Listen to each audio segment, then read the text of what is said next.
Border पे हमारी रक्षा के लिए वो रात में वहां जगते हैं, तब हम यहाँ सोते हैं। अगर वो वहां सो जाएं तो क्या होगा? हम यहाँ रोज हैं, रोने लगेंगे। इन द सेंस, क्या वो अपने बीवी बच्चों के लिए कर रहे हैं? नहीं, हम लोग सभी के लिए। क्या वो पैसों के लिए कर रहे हैं? उनके अंदर एक जज्बा है, भावना है। किस चीज की? देश सेवा। वो देश सेवा के लिए, वो 50,000 1 लाख की सैलरी के लिए वो बॉर्डर पे गोली खाने के लिए नहीं खड़े। ठीक वैसे ही इस देश के अंदर हम लोग हैं, तो क्या हम लोगों का कोई अपना जिम्मेवारी नहीं होनी चाहिए? बिल्कुल होना चाहिए। ठीक है। अब जिम्मेवारी एक हमारे नेताजी लोग भी उठाए ना। हम एमएलए बनाते हैं, एमपी बनाते हैं, है ना, एमएलसी बनाते हैं कि जा करके कुछ हमारे माहौल में क्या कुछ चेंज करने की आवश्यकता है, कुछ जोड़ने की आवश्यकता है, तो हम एक प्रतिनिधि के रूप में वहां भेजते हैं, लेकिन रिजल्ट उल्टा होता है। हम जिस उम्मीद से उनको भेजते हैं, शायद वो उम्मीद पे वो खड़े नहीं उतर पाते हैं और हम मायूस हो जाते हैं। फिर हम नए का चुनाव करते हैं। ये अच्छा काम नहीं किया, चलो दूसरा को चुनाव। एक कारवां जो है 75 सालों से चलता है। हुआ क्या क्या क्या बदला देश में? देश 1947 में आजाद तो हो गया, लेकिन राजनीतिक रूप से आजाद हुआ। आर्थिक रूप से हम आज भी गुलाम हैं। आर्थिक रूप से हम आज भी दूसरों पे आश्रित हैं। दूसरा कोई अगर मेडिसिन देगा तो हम खाएंगे, दूसरा कोई अगर टेक्नोलॉजी देगा तो हम यूज कर पाएंगे, है ना। यानी कि आर्थिक रूप से हम आज भी बहुत ज्यादा कमजोर। हम विकासशील देश में आते हैं, विकसित देश में हम नहीं आते। तीन तरीके का होता है, विकसित, विकासशील और विकसित, है ना। वही इसका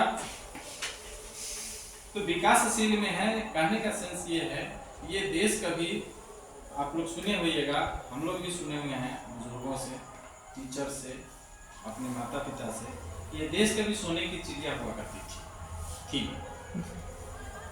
है ना।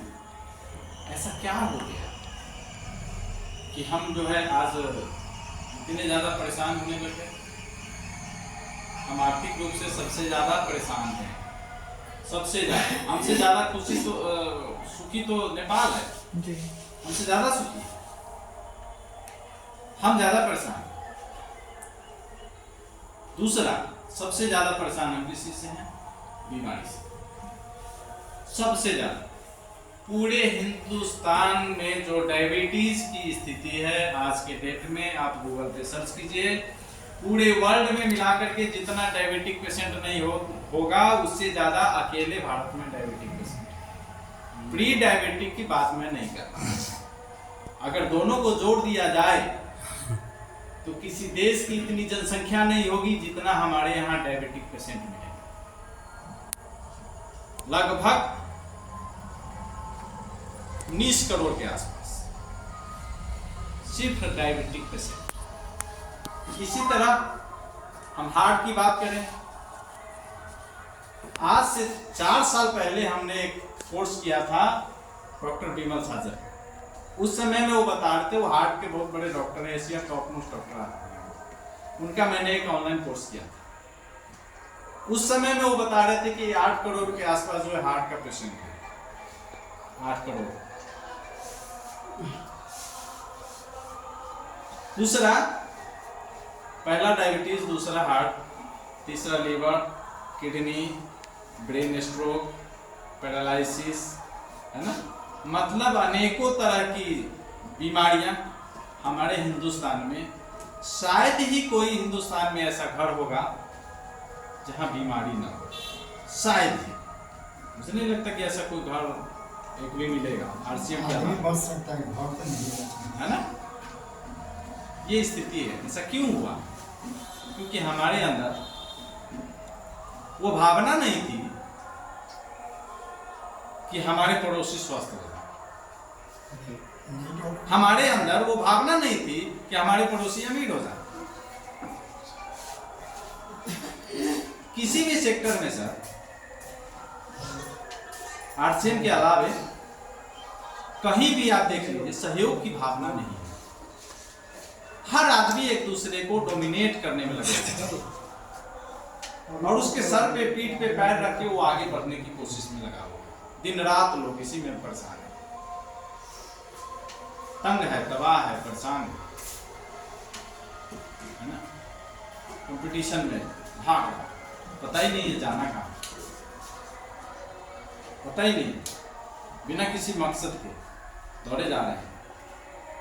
कहीं भी दौड़ेंगे सेहत अच्छा रहेगा तभी दौड़ पाएंगे।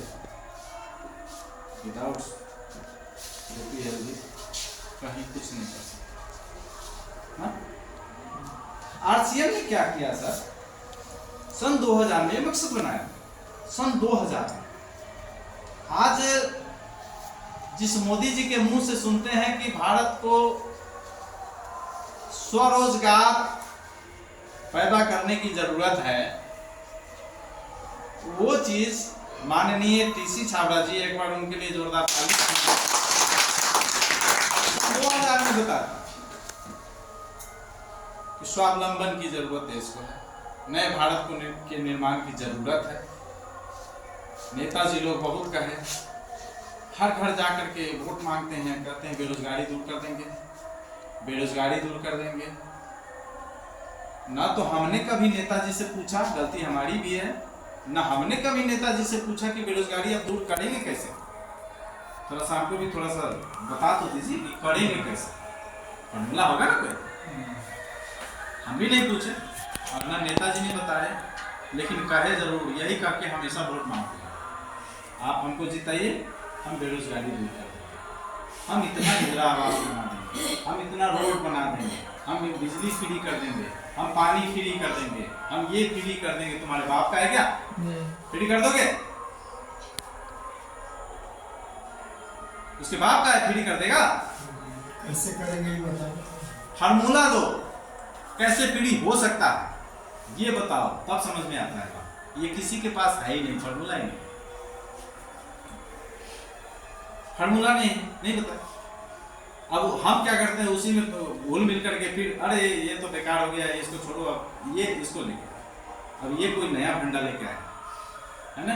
यही चलता आ रहा है और यही अगर हम जागरूक नहीं हुए तो इसी तरीके से हमारे साथ खिलवाड़ होता रहेगा, है ना। हमको जागरूक होना है, हमको स्टेबल होना है, हमको देशभक्त बनना है। आज इजराइल की स्थिति देखिए, देख रहे हैं सभी लोग, दुनिया में उदाहरण पेश किया है उसने। प्रधानमंत्री का बेटा छुट्टी पे नौकरी कर रहा था किसी और कंट्री में, छुट्टी लेकर के गया है वहां लड़ने के लिए, और कंधे पे हाथ रख के नेतन्याहू ने कहा कि जा बेटा लड़ के आ। उदाहरण पेश किया है सर उसने। हमारे मुंह में तमाचा है, उसको कहते हैं देशभक्ति। जिस भी कंट्री में जहां भी इजराइल का लोग है, सब छुट्टी लेके जा रहा है, सब जा रहा है छुट्टी में। देशभक्ति वो है सर। लेकिन यहाँ क्या, आपके पॉकेट को अपना खाली कर लिए, हम अपने पॉकेट को भर दिए।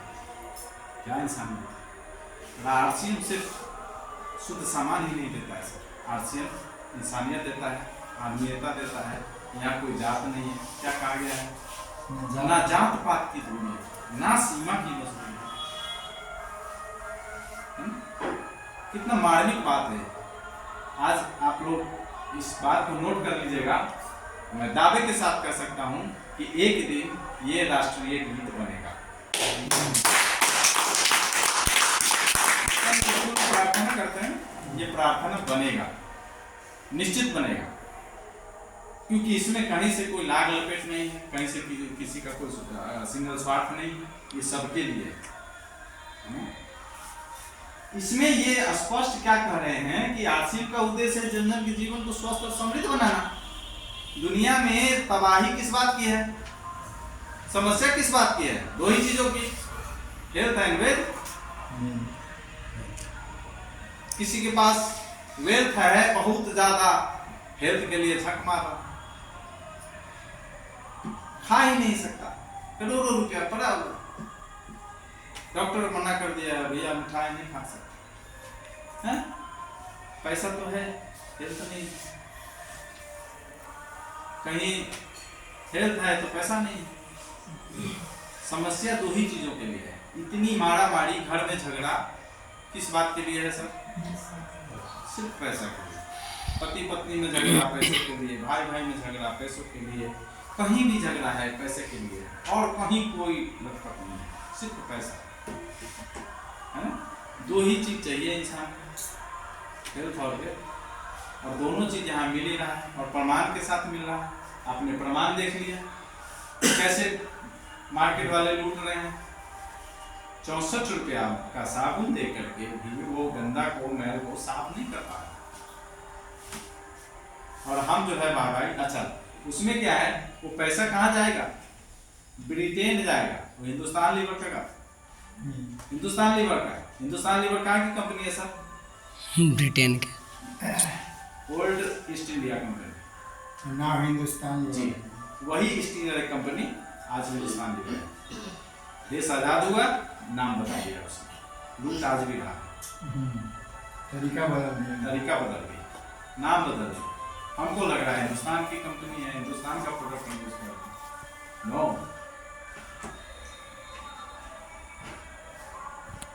20 लाख करोड़ का कारोबार है सर हिंदुस्तान लीवर का। गूगल पे सर्च कीजिए। 10% भी अगर फायदा ले रहा है तो 2 लाख करोड़ का फायदा ले रहा है हर साल, हर साल पैसा लेके जा रहा है। और हम ही को हथियार बना के फिर बेचेगा, कहेगा जब पाकिस्तान से लड़ाई होने वाला है एक हथियार ले लो। नहीं, यही हो रहा है ना हमारे साथ, शुरू से यही हो रहा है। 200 साल से तो अंग्रेज ने लूटा, 200 साल में अंग्रेज ने उतना नहीं लूटा जितना हमारे घर के अंग्रेज ने लूटा है। बर्बाद कर दिया हमको, है ना। हमको जागरूक होना है, हमको वैमनस्यता मिटाना है, हमको गरीबी मिटाना है, हमको हेल्थ जो है मतलब कहीं भी दिखाई नहीं देना चाहिए, कहीं सुनाई नहीं देना चाहिए कि कहीं कोई बीमार हो रहा है, नहीं होना चाहिए। उसके लिए जैसे बॉर्डर पे सिपाही खड़ा है वैसे हमको खड़ा होने के लिए। अगर लगता है कि अरे फोकट के सिपाही नहीं, तो कंपनी पैसा भी तो दे रही है ना। 6 साल से सिपाही का काम करते हुए आज तक मैंने लगभग 22.5 लाख रुपया कमाया इससे। तो ये पॉकेट में तो करवा भी नहीं रही क्या? तो क्या ऐसा काम नहीं करना चाहिए? एक फितरत बना हुआ है हमारे समाज में कि कोई भी व्यक्ति बिना गलत किए अमीर बन ही नहीं सकता। सुने हैं आप लोग, है ना? जी, मानसिकता है, गलत किया, ईमानदारी से तो हो ही नहीं सकता।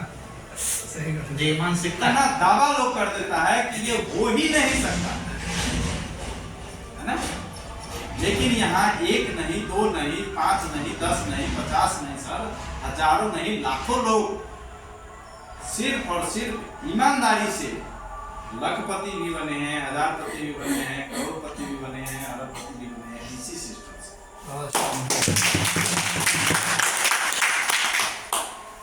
बने। संभव है, जरूरत है हमको पहुंचने की, है ना। हमको वहां तक पहुंचना पड़ेगा, लेकिन कैसे पहुंचेंगे, कैसे होगा? बहुत सारे लोग कहेंगे आरसीएम लोगों को बताते हैं, लोग सुनता ही नहीं है। लोग को हम बताते क्या है, हम बताते कैसे हैं? मान लीजिए हमारे पीछे एक कुत्ता लगा हुआ है जो काटने वाला कुत्ता है, हमारा स्पीड है चलने का मान लीजिए कि 2 किलोमीटर, 3 किलोमीटर, 4 किलोमीटर प्रति घंटा, ठीक है, और 4 किलोमीटर की रफ्तार से हम चल रहे हैं, है ना, और एक पागल कुत्ता अगर वो है और मेरे पीछे लगे, मेरा स्पीड बढ़ेगा घटेगा? क्यों, ऐसा क्या हुआ? नहीं पढ़ेंगे तो क्या करेंगे? डर है कि हमको काट देगा। कारण मिल गया, एक कारण मिल गया कि अगर हम नहीं भागेंगे तो ये काट लेगा, ठीक है। उस कारण पे अभी हम बात करते हैं। सर मार्कर है जी, कहीं पीछे बोलते हैं। पीछे या इधर है सर। कारण, कितने लोग जॉब करते हैं? नया है। सब पढ़ते हैं ना, किए हैं हम तक पढ़ते जॉब हैं। करते हैं कोई आदमी? आप करते हैं? सरकारी या प्राइवेट है? प्राइवेट। अच्छा,